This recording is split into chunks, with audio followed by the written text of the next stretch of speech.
आज रास्ते बना लिए हैं तो कल मंजिल भी बनाएंगे। आज रास्ते भी बना लिए हैं तो कल मंजिल भी बनाएंगे। हौसलों से भरी ये कोशिश जरूर एक दिन रंग लाएगी।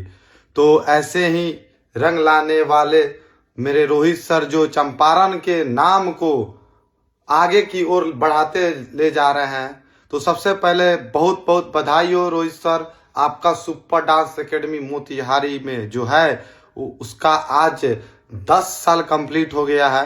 और आप ऐसे ही कड़ी मेहनत कर कर अपने जितने भी बच्चे हैं उसको आगे तक ले जाइए।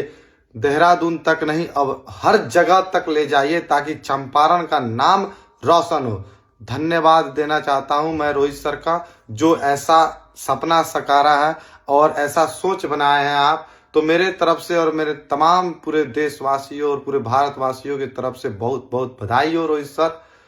जय हिंद।